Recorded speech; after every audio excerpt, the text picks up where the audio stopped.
questions purement selon les positions dont en fait c'est des questions, c'est un discours qui est orienté selon les positions où se situe. Donc c'est pourquoi je vous dis qu'aujourd'hui, seul le peuple qui est souverain peut, à travers une révolution populaire, consciente et républicaine, peut rétablir la transparence, peut rétablir la gestion des fonds politiques.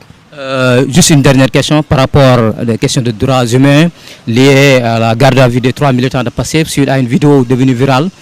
Bon, pour certains, ils n'ont pas nommé le président. Pour d'autres, c'est clair, ils s'attaquaient au président. Est-ce que la privation de liberté... Moi, je suis quelqu'un qui respecte les institutions. Nous devons respecter les institutions. Et moi, quand j'ai écouté ces 3 personnes dont vous faites allusion, j'étais choqué par leurs propos. Même s'ils n'ont pas cité le président, on sait qu'ils faisaient allusion au président de la République. Le président de la République, c'est une institution qu'on doit protéger. Le président de la République, c'est une institution qu'on doit respecter. Donc, je ne cautionnerai jamais des propos pareils à l'endroit de notre président de la République. Donc, c'est des propos que nous condamnons à la dernière énergie. C'est des propos que nous dénonçons.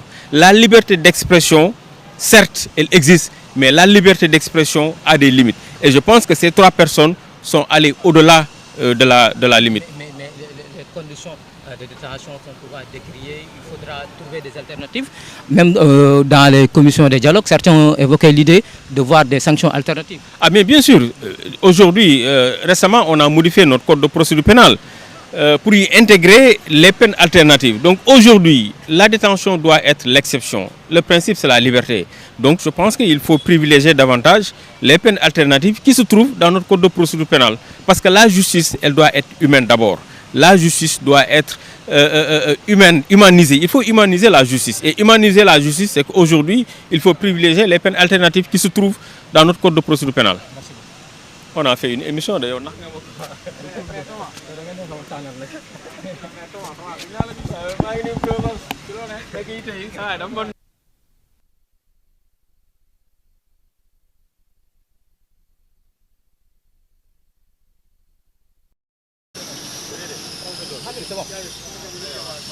Babacar ñu ngi lay nuyu.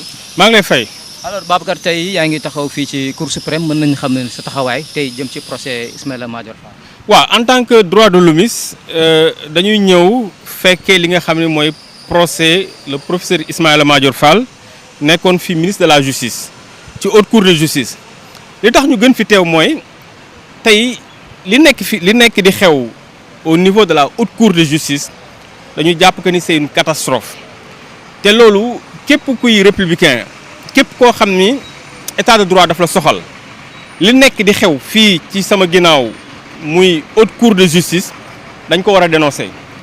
parce que ñun dañuy jàpp que ni Sénégal dafa signer ay engagements internationaux ay conventions yoo xam ni état du Sénégal moo jël engagement ne bu ñuy àtte doomu aadama man état du Sénégal dinaa def de telle sorte que nit ki ñu mën a respecter ak yelleefam.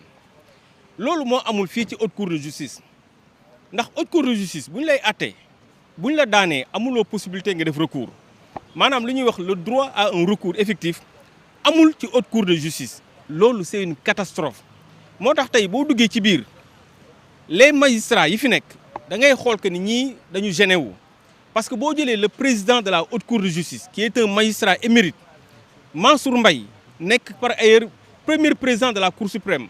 mu am jaar-jaar am parcours kooku tey nga jox ko muy présider la haute cour de justice te mu xam que ni haute cour de justice dafa am ay limites parce que haute cour de justice mënul garantir un citoyen un procès qui est juste équitable le président de la haute cour dafay nekk mal à l'aise. état du Sénégal te loolu dañuy interpeller le président de la République son excellence Bassirou Diomaye Diakhar Faye xamal ni ko monsieur le président état du Sénégal moo ngi nekk di salfaañe engagement yi nga xam ne da ko jëloon au plan international. parce que état du Sénégal monsieur le président dafa signer le pacte relatif aux droits civils et politiques. état du Sénégal dafa signer la charte africaine des droits de l'homme et des peuples dañ ko xaatim. le pacte relatif aux droits civils et politiques paragraphe 14 article 5 moo ngi naan la moo ni état du Sénégal nit ku ngeen atte dafa war a am sañ-sañ def recours ci beneen juridiction bu supérieure mais loolu tey amul fii ci haute cour de justice. moom la ñuy wax le principe du double degré de juridiction mu nekk une catastrophe te loolu je pense que képp kuy sénégalais képp kuy état de droit soxal da nga ko war a dénoncer moo tax tey ñu ñëw pour dénoncer le fait que ñoo ngi àtte ay anciens ministres ci haute cour de justice bi nga xam ni répondrewul critères yi war pour que ñu mën a garantir un citoyen un procès qui est juste et équitable. alors daanaka yaa ngi koy wax li nga xamante ne moo di ak yelleefu ministres yi ñu fi àtte dafa mel ni béy wéy na buus booy xool machine bi dem na daanaka dossier yaa ngi dem ana lan mooy pexe ngir saafara jàngoro yi nga wax. xam nga c'est vrai béy wéy na mbuus parce que commencé nañ mbir mi mais avant ñu koy commencé on a fait plusieurs communiqués pour alerter le président de la République ne ko nañu réformer li nga xam tey moom mooy la haute cour de justice balaa ñu fiy àtte nit léegi nag commencé nañ ko dina difficile pour ñu arrêter ko donte commencé nañ ko foofu lenn lañ mën mooy interpeller le président de la haute cour de justice le magistrat Mansour Mbaye interpeller le procureur général près de la haute cour de justice xamal leen que ni yéen a ngi ci juridiction boo xam ni tey amul répondrewul critères yi nga xam ni war nañ ci mën a àtte doomu aadama parce que ñoom ñoo waroon njëkk a bañ parce que bu ñuy wax haute cour de justice mooy juridiction bi supérieure mais les juridictions inférieures boo fa demee am nañu ñoom le droit à un recours effectif dañ ko fa consacré donc ñoom ñi nga xam ne tey ñoo waroon joxe le bon exemple tey ñoom ñoo nekk ci juridiction boo xam ni mun naa ni honte la au plan international lii c'est dépassé amul benn réew booy dem tey gis fa juridiction yoo xam ne bu ñu la daanee amatoo sañ-sañ nga def recours moo tax tey dañuy interpeller le président de la haute cour de justice monsieur Mansour Mbaye di interpeller le procureur général pour wax leen que ni nañu bàyyi xel que ni juridiction bi ñu nekk mënul garantir Ismaïla Madior Fall un procès qui est juste et équitable. ci kooku Ismaïla Madior Fall nekkoon fi jëwriñ wàllum yoon tey ñu ngi koy toppee ci wàllum guerre présumé corruption noo gisee ni nga xamante ne mooy ñu ngi koy toppee ñu bëri jàpp nañ ni cabale politique la.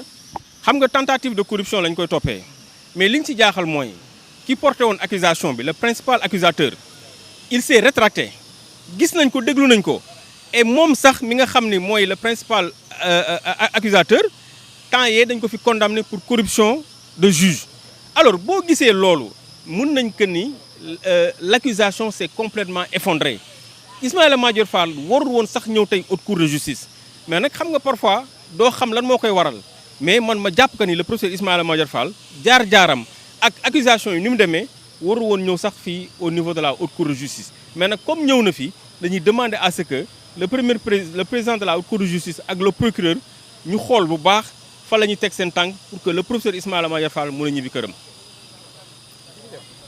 ah.